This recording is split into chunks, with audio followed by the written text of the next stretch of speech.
In this video, I'll show you January 26, 2018. Milwaukee Bucks guard Sterling Brown was illegally parked in a Walgreens parking lot where Officer Joseph Grams of the Milwaukee Police Department spots Mr. Brown's vehicle and initiates contact. How you doing? You got a driver's license? Where's that? Where's your driver's license? Back up. You don't see the issue here? The confrontational nature of Officer Grams' engagement. It was Officer Grams who closed the distance between himself and Mr. Brown, but then demands that Mr. Brown step back and even goes as far as to physically push Mr. Brown to assert his dominance. The Milwaukee Police Department's official code of conduct includes 6 core values, which operate as guiding principles for the department's officers. Under the values of respect and restraint in the official codebook, officers are expected to act with fairness, self-control, tolerance, and impartiality when carrying out their duties, as well as exercise restraint in the use of force and act in proportion to the seriousness of the offense and the legitimate law enforcement objective to be achieved. Mr. Brown has not been aggressive or threatening in any way, yet Officer Grams has already made physical contact with him. If Officer Grams felt threatened or entrapped in any way, he could have taken a step back and given himself more room to be comfortable. Instead, Officer Grams demands that courtesy of Mr. Brown and perceives Mr. Brown's reluctance to move as a threat.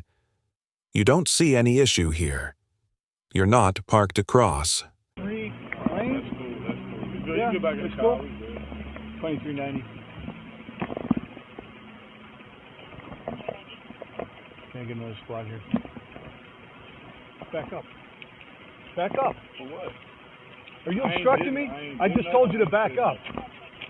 I just told you to back up. I just did. Everything is on camera, okay? You touched me first. So that's right. I told you to back up. But don't because you're going to touch try and get in the car. I'll do what I want, all right? No, I own this. According to a 2004 article published in the Police Chief Journal, the police environment is predominantly governed by the principle of our word against their word. The foremost message is survival, be it warding off physical injury or death, or the onslaught of public criticism. Police culture mandates adhering to the chain of command and becoming dependent on and supportive of one's partners or fellow officers. This attitude drafts a rigid mentality which facilitates a cultural distinction between a law enforcement officer and a citizen. Officers are trained to prioritize their own safety and the safety of their colleagues far above any potential threat, and then trained to constantly expect danger and violence from any encounter with civilians. This combination of cultural hierarchy and relentless training results in a warped psychological perspective that directly clashes with the principles and expectations associated with modern policing. This statement is a testament to the egomaniacal mantra that is drilled into every cadet's head during training and goes against the fundamental policing principles of civility, service, and objectivity. It is clear that Officer Grams is a victim of poor training, little oversight, and a complete lack of discipline. You don't own me, though, so what's your name? I didn't say that to you. I said, own this, but this is me. Don't touch me. You don't own me. What's your name? What's your name? I'm asking you. These are simple questions, man. No, I'm answering. These are simple questions, and you're being all bad for me. All right? I asked you a question so I could verify this, okay? You don't think I see these that are whatever fake? So I'm asking you your name. I use real IDs. I don't.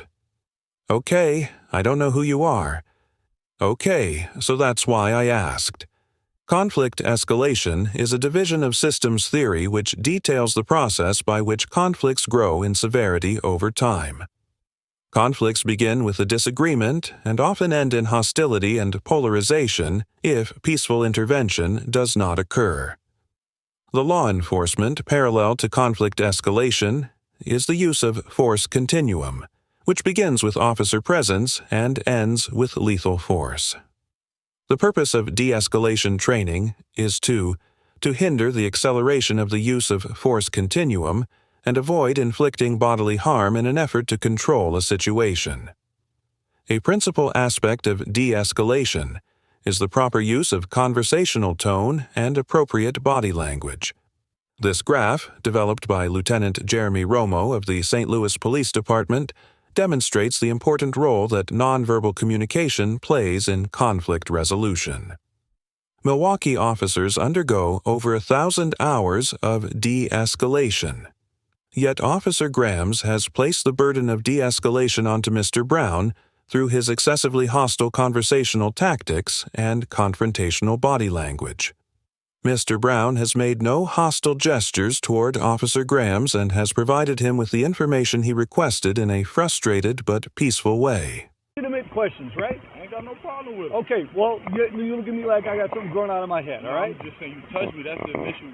Right, because you got up in my face, okay? I got up in your face? Right. Really? I asked you to back up, and you did not do it. I asked you to back up, and you did not do it. You backed up about 3 inches, all right? Everything I'm doing is on camera, dude. I don't care. These are legitimate requests, all right? So, can you explain this to me? Parked across two. You have an entirely empty parking lot, and you parked across two. In many states, law enforcement officers have extremely limited authority to enforce traffic laws on private property and may not enforce petty laws such as seatbelt requirements outside of the public domain. Generally, traffic signs on private property are not supported by state laws or local ordinances, but operate more so as suggestions designed to maintain the safety of individuals on the property.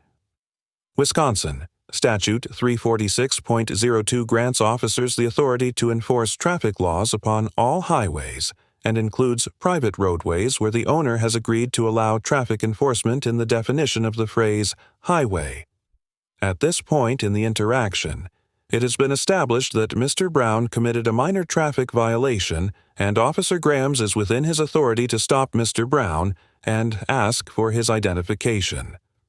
However, Mr. Brown does not owe the officer an explanation for his actions, and Officer Grams' demand for commentary and ensuing lecture is unnecessary, unprofessional, and only serves to further escalate the encounter. Officer Graham has more than enough information to issue Mr. Brown a citation and move on to the next call, but instead the officer proceeds to instigate a reaction from Mr. Brown through his condescending tirade.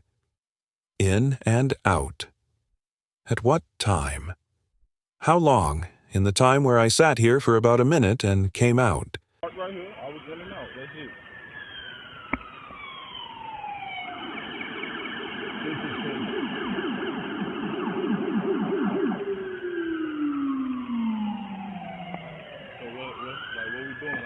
Oh, we're gonna wait. On what?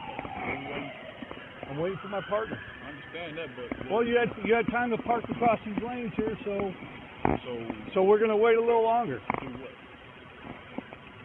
We're just gonna figure it out, man. I know. All right. So what we figuring out? We're gonna figure out what we're gonna do.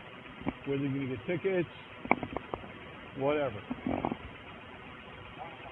You can't do that by yourself.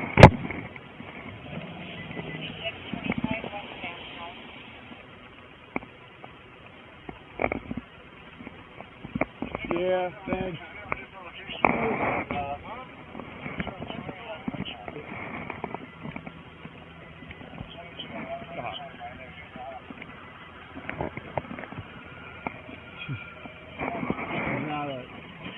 Yeah, I did, but yeah. I'm trying to get on the horn to cancel all this. I just wanted one. All right? Officer Graham's radios for backup, and several squad cars arrive. Multiple officers begin to surround Mr. Brown, and soon after, the incident begins to spiral out of control. Ain't nothing in my eye. You're out of your clock. No. Relax.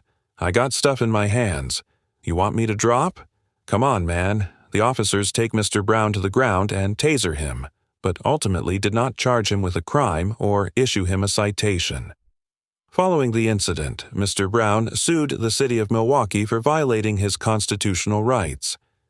An internal investigation was launched into the incident, which resulted in disciplinary action against 8 MPD officers, 3 of which received suspensions. One officer was fired after posting racially charged tweets mocking Mr. Brown and boasting about his role in the encounter.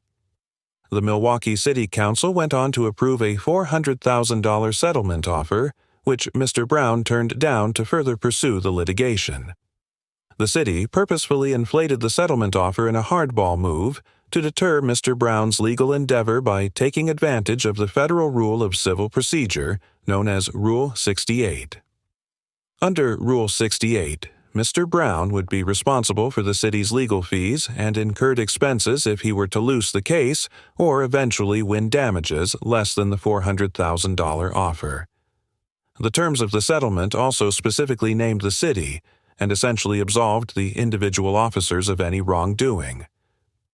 Brown's attorney, Mark Thompson, condemned the settlement offer and the city's attempt to save face instead of admitting wrongdoing, and declared that any offer that does not include an official apology will not be accepted.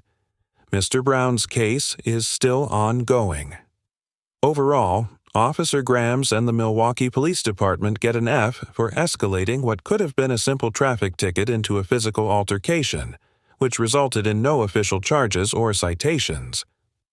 In 2017, the MPD was featured by CBS News for its training programs specifically targeted at conflict de-escalation. If this interaction is any representation of the over 1,000 hours of highly decorated and nationally recognized de-escalation training endured by Milwaukee officers, then this interaction should also serve as evidence that there is a catastrophic flaw embedded deep within the officer training process that poses an ominous threat to civilians everywhere. If an incident like this can happen to a high-profile celebrity and result in a lack of accountability, and yet another city insulating its officers from their wrongdoings, then it can happen to anyone, and there is no question that officer misconduct has become a national epidemic. Mr. Brown gets an A for remaining calm during this interaction and following up this encounter with legal action. I commend Mr. Brown for challenging the actions of the Milwaukee Police Department on principle and refusing to accept the crooked and unethical settlement offerings of the city. Mr. Brown is breaking the status quo of police accountability by refusing the settlement terms and pressing on with his lawsuit. Far too many instances similar to this one result in much less transparency and disciplinary action for the officers and a disproportionate compensation for the victims. It was only a matter of time before an officer victimized a citizen whose silence and recompense could not be bought in a settlement. And I sincerely hope that Mr. Brown pushes his case as far as it can go and holds these officers accountable for their actions. Thank you very much for watching the video. Subscribe our channel for next video.